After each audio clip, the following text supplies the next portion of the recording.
Hi, welcome to the Always Evolving podcast. I'm your host, Dr. Elizabeth Fedrick.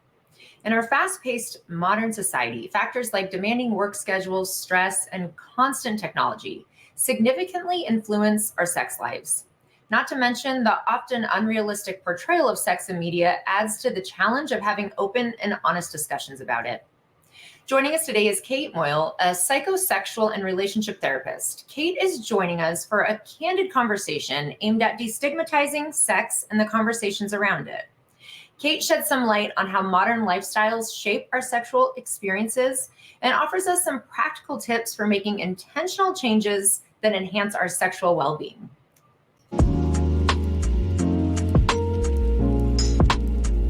It's okay that we don't have it all figured out. We're all just taking it a day at a time. This is Always Evolving with Dr. Liz. Kate, I'm so excited to have you here with us today on Always Evolving. Thanks for joining us. Thank you. Thank you for having me on. Yes, so I'm excited about this topic because it is very much in alignment with my daily work as a relationship expert. Before we jump in, tell everybody who you are and what you do. My name is Kate Moyle. I'm a psychosexual and relationship therapist in London in the UK. I'm also the author of The Science of Sex and the host of the Sexual Wellness Sessions podcast. So basically trying to host lots of normalizing conversations about sex and relationships in a variety of ways. Yeah, which is so important that we're having those conversations and very much ties into, the work that both you and I do with our clients, but then also on the larger platforms as well. So I'm really excited to have you here. So what we're talking about today, though, is the impact of modern life essentially on our sex lives and really our ability to connect intimately. So let's start there. Help everyone to understand where we're seeing a lot of these barriers. I don't think that modern life can't touch our sex life. And I think one of the things that I think we've always done historically is we've portioned off sex as this other part of our lives. And people often use phrases like, I just thought this would sort itself out. And nothing in the rest of our lives just sorts itself out. We have to kind of make an effort or want to change it, or we seek help or advice. And we know that sexual well-being is such a big part of our general health, but things like the impact of technology, of the change in working hours, the fact that we're seeing that, majoritively now, for example, parents are all working and parenting and doing so much and coupling. There's these huge pressures. We have these huge comparisons that we're seeing into everyone else's lives in a different way than we ever did previously. But also I think that we're in this funny time where currently sex is everywhere and in Netflix series and in films and in advertising, and it's always the perfect glamorized, unbelievably kind of mind-blowing sex. But so many of us aren't having that type of sex, and we're comparing ourselves to it because we don't feel like there's a more representative version. And that in itself then creates these expectations for sex that very few of us can actually meet. And so I think it's so layered, this impact of modern life on our sex lives. I couldn't agree more. And because we also don't talk about it, so it is this thing where we're, this society of being now so open-minded and being willing to talk about all these things, destigmatizing all these things. Yet we really don't talk about it. We don't talk about the realness of it. As you're describing, we sensationalize it. It's in media, it's in,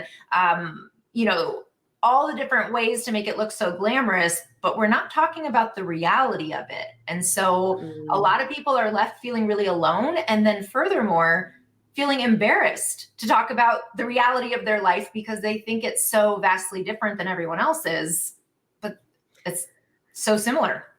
Yeah. And one of the things that I say a lot is sex lives are like everything else. We have good days, bad days, average days, but we think that the minute that it's not great or it feels a bit routine or we're not as excited about it as it used to be, that the problem must be us because of that. And we're seeing that desire is something that's been majorly hit by modern life, by the fact that so many of us are way more stressed and anxious, that we have a real kind of dissolving of the 9 to 5 working model, because we're all contactable all the time, which means that kind of we're taking our to-do lists to bed with us. We're constantly kind of psychologically off somewhere else. We are missing cues from our partners. So we are on our phones, looking into our screens rather than looking to each other's eyes, kind of texting rather than touching. And they've become so inbuilt into our lives and our way of being. And I think the perfect example, people say, let's watch a film, and then they both sit on their phones kind of scrolling whilst the film's on. And Right. we're just missing so many of those opportunities so much of the time. And it's the kind of, most of us now, our primary relationships are with our smartphones, and it's become a relationship we didn't really realize, we wouldn't really notice it's happening, but it's so hard to untangle that and undo it. It takes quite a lot of hard work to do that. We've become so normalized for these to be such big parts of our lives. Right. And there has to be the desire, like the motivation, and to be able to see really the impact. And when these behaviors have been normalized, it's hard to see. They become our blind spots, because if everyone else is doing it, we think, what's the issue? How do you help your clients, like where to start? So when maybe somebody does realize that their sex life is truly been impacted, whether by stress, by technology, where do we start? What's the first step? I think one of the first things is recognizing it, and we have to intentionally make the changes. And, like I said earlier, these things don't just work themselves out. We have to, and we know that research shows us that couples that report having successful sex lives, the best thing that they're doing isn't the type of sex they're having, or that they're, more skilled sexually. It's the fact that they prioritize and intentionally do something about it. And I think that is one thing. And then learning to communicate about it, probably the hardest thing for all of us to do in terms of changing our sex lives, the things that none of us want to do. None of us want to talk about it, really. And then opening up perspectives. So I often talk about reading books, listening to podcasts, listening to what other people are saying, because so many of us have this tunnel vision kind of view of sex. And opening that up is such a big thing. But I think sometimes for couples, it's just making a little shift and knowing that it doesn't have to be these big changes, these huge things, that we can kind of make micro shifts, and that can be enough sometimes to help us kind of move in the right direction. Yeah. And as you're describing, sometimes that is even putting boundaries around, when we're spending time together, we're going to put our phones down, or we are going to start putting it on the calendar to spend time with each other. I'm a big believer that emotional intimacy has to be built as a foundation for the best mind-blowing sexual intimacy, is really founded in safety and trust and feeling seen. And we can't feel seen when we're looking at our phones all the time. It just doesn't work that way. So sometimes that is, I believe, even the first step is like, how are we creating time for connection, and creating that safety? And where that links to desire. So desire being our want to engage in something sexually, or a motivation for a sexual experience, rather than arousal, which is the body's physical process of preparing for sex.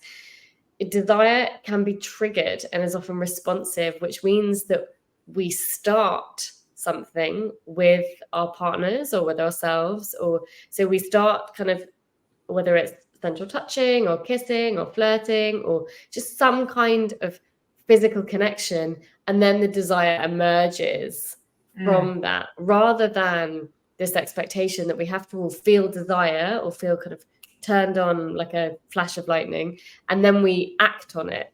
And that's why so many people are struggling with desire, or describe feeling that they've lost desire, because they're not having that spontaneous kind of out of the blue feeling anymore. And, thinking about what we talked about earlier, that being the version we always see in movies and films. And so many of us then feel we're broken because we don't have that. But actually, when we understand that it's all in context for everything else that we have going on in our lives, we can harness that and create more opportunities for that to happen, and more chances for that to be triggered or activated for us. I love that you're mentioning that. That is such a good point, because we hear that so often. And I'm sure you and I, especially because of the work that we do, we hear that so often of like, I don't desire it anymore. I'm just not turned on. I'm not yearning for them in the way that I used to. And I love what you're saying, that sometimes we have to create that, and we can create that, but it does still require that intentionality of the touching or the sensuality, the different activities. That's a great reminder that even if you're feeling like it's not there, then do something different. Try something and try to bring it back. Try to create it. Try to, really foster opportunity for that. It sounds like is what you're saying. Definitely. And our brain loves novelty. So us trying something new, even if it's, I often talk about in sex, changing one thing. That one thing could be as simple as having the lights on or the lights off. But they're great ways of breaking up routine. And I think that so often, as soon as we start worrying about sex, that in itself becomes a further kind of layer on dampening desire, or causing anxiety, or causing stress, or causing avoidance. And what we have to do is kind of bring ourselves back from that and think, okay, what could we do differently that might positively contribute to our sexual lives or our physical intimacy, or that side of our relationship? It doesn't, so many of us feel intimidated by the idea that we have to do these big things, spicing up our sex life, changing everything. Actually, it's the smaller things which are easier for us to manage and less intimidating, that are more likely to help us create those shifts and explore and be curious in a new way. And the things we're actually more likely to do, because as you're describing, if something is big and scary, we're going to kick that can all the way down the road. But if it's something simple, we'll be more likely. And then we get to build a foundation to then try something else and really build on that. Kate, this is such good information. I really appreciate all of your insights. Where can people find out more about you? Where can they find your book and find you online? Yeah, my book is out in the US and the UK and a few other countries. It's called The Science of Sex. And my podcast is The Sexual Wellness Sessions. And every episode is a deep dive into a particular topic. So whether it be desire, infertility, sexual dysfunction, sex and disability, the list goes on and on and on. We're on series 4 at the moment. And I'm on Instagram at Kate Moyle Therapy. Well, very good. And everyone go check out Kate's information, and I will include it in the show notes. And thank you again for being here. Such good, valuable information. I appreciate you. Thank you. Thanks again, Kate, for hanging out and giving us some great insights on destigmatizing sex and how we talk about it. And thank you all for joining us on the Always Evolving podcast. We would love it if you could rate and subscribe, and also visit our website, www.evolvecounselingaz.com, to sign up for a weekly newsletter full of even more mental health tips and insights. You can also find us on Instagram at evolvecounselingaz. This is Always Evolving with Dr. Liz.